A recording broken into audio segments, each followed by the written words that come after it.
Watercolor brushes come in all shapes and sizes, but if you want to get really detailed and precise, these three are my all-time favorites. In this video, I'm going to show you how to paint a beautiful red squirrel step by step and demonstrate how each one of these brushes works, talk about advantages and disadvantages so you can appreciate their unique characteristics and maybe get inspired to try an extra small brush for yourself. The reference photo of the squirrel, along with all my watercolor materials, is linked in the video description below. And as always, if you plan on following this tutorial in real time on my Patreon, you'll also be able to download a black and white outline of the full composition there as well. I'll be posting it next week along with step-by-step photos.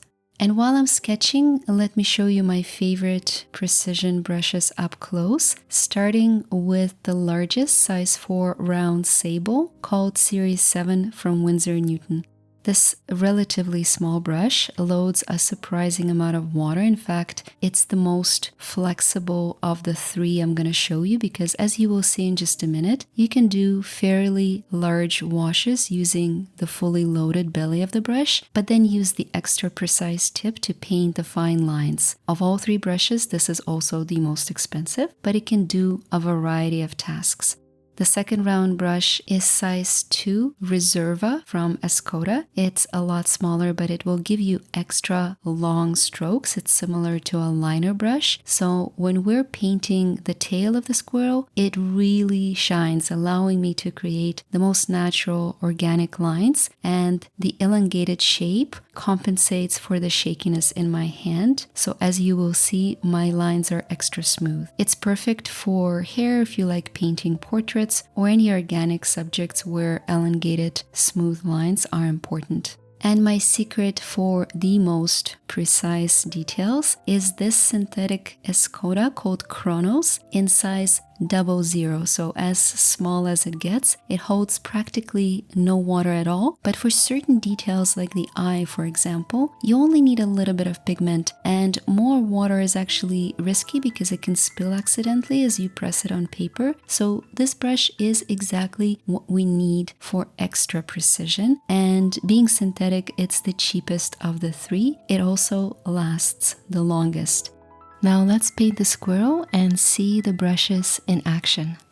And the first thing I'm going to do is use my size 4 round brush, which is the largest brush I will be using, to build a foundation for all the texture and details that are about to come later. And I will cover everything with a light wash of warm brown, avoiding the area around the eye and the belly. This is an important step we can't really skip because we need to have an underlying tone, sort of like a map of color that will guide us as we add the strands of fur using the smaller brushes in the next layer. So keep it light, somewhere around number 3 on the value scale.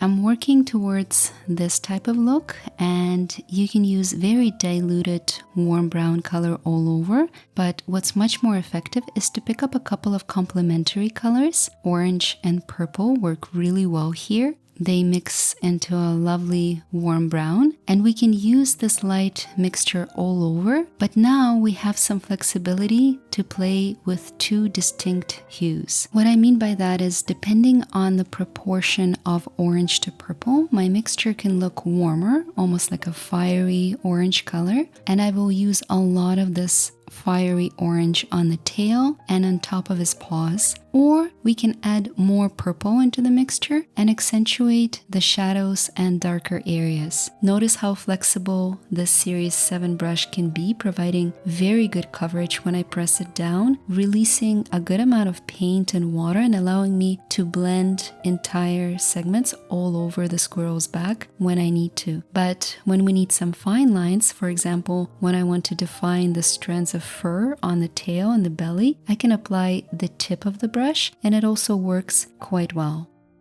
And inside the eye, I'm going to use the same complementary pair of purple and orange, but also add a bit of vibrant blue to capture the reflections of the sky.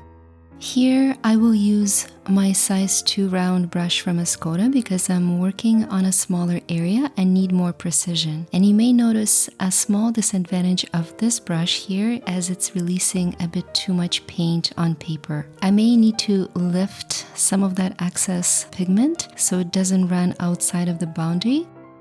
In the next layer, we can use the exact same color mix, orange and purple, but now use a different technique. This is called wet on dry, meaning we're applying very deliberate strokes using wet paint on dry paper. And now we're using slightly more concentrated color, meaning I'm adding more pigment and less water into my mixture. And here you need to work just with the tip of your brush, mapping out those darker clusters of fur, but also skipping a lot of the lighter areas, especially on top of his back. This is the beginning of the fur texture we're going to create. If I show you step-by-step photos side by side, you will see where I started and what I'm working towards. My advice here is to always position your brush in the direction of the fur. So observe the reference photo and note how the strands of hair grow. For example, my strokes are almost vertical on the ears and the area around the elbow, but on the back, I reposition my hand and draw almost horizontal, slightly curved lines, mimicking the direction of the hair.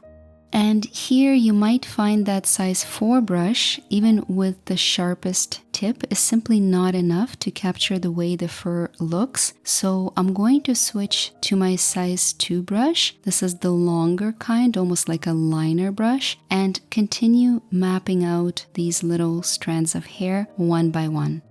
When it comes to the tail, I will actually be juggling both brushes, the size 4 and the size 2, so you can really capture these beautiful elongated individual strands of fur, always starting at the base of the tail and dragging your brush out very, very slowly. And for the finishing touches, I will use the tiniest brush I have, 00 synthetic from Escoda. This is called Chronos, and I really need this tiny brush because we finally reached that stage where precision is the most important part. Here I will use indigo on the iris, painting very carefully around the white highlight, using the white of my paper as the true white. If you accidentally paint over that area, don't worry, you can always use a little bit of white gouache on top just to accentuate that element. And I will also add a few strokes around the ear and the claws. The third layer is always the most fun. This is where we can finally use more concentrated pigment and really go after all those details like the whiskers and the beautiful long fur on the tail. You can use the same mixture or try something very concentrated and rich like permanent brown or pearl violet. These are both variations of the chocolate color, or at least that's what they look like to me. Pearl violet has been a staple in my palette for years now, and recently I've grown to appreciate permanent brown as well. You may have seen me paint chestnuts using this color. Obviously, it works really well as a shortcut for warm brown hair if you're into portraits, any sort of animal fur and landscapes where you need rich brown color. This pigment will work really, really well. And using these colors, I'm defining every strand of fur one by one, working left to right to avoid smudges, using my smaller brushes because I need short and thin strokes. The number one thing to keep in mind here is that the more texture you add, the darker that area will look. So essentially by painting these brush strokes, we're accomplishing two things: capturing realistic texture, but also adding shadows. So keep this in mind and avoid applying too many strokes on top of the squirrel's back and any other areas where you see the highlights. And you can use the same to accentuate the eye. And of course, it's time to add the whiskers, where again, the smaller brush will come in handy. Because we want to avoid any accidental splashes of water, this 00 synthetic brush is extremely useful. It won't load a lot of water, just barely enough to dilute the paint and create a line. So it's really, really helpful to have it here instead of trying to use the tip of a larger brush that can accidentally spill a bunch of pigment on paper.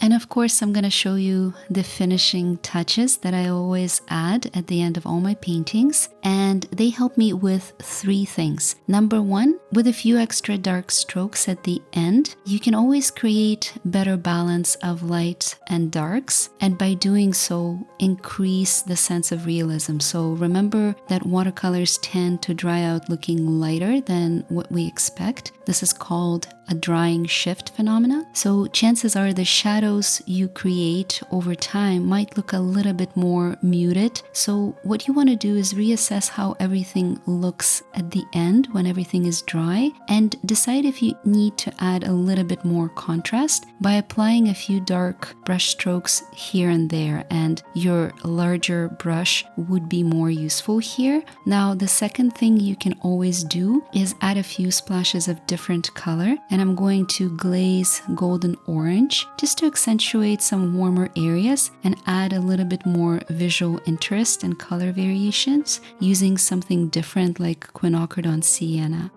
And lastly, of course, this is very personal and unique to everyone's style, but if you like extra detail, you can add that as well at the end. And I've painted some extra long, sharp lines around the ears and the tail just to make it extra detailed, exactly the way I like it. And if you're watching this on Patreon, you'll see that I also decided to add a few light leaves in the background. Very transparent, very light. This pigment is called aqua green, and I'm using it very diluted, just enough to add subtle sense of depth. Here I used elements of the X-ray technique, meaning very transparent paint so you can appreciate the overlapping elements. And I have an entire botanical composition to teach you this method of painting. And this tutorial is already on my Patreon and will be coming out here on my YouTube channel next week, so don't forget to subscribe. But in the meantime, check out this tutorial with tips on drawing technique as well as step-by-step watercolor process for an entire variety of fall subjects: pine cones, chestnuts, pumpkin, and a mushroom. Thank you for watching and painting with me. I will see you soon.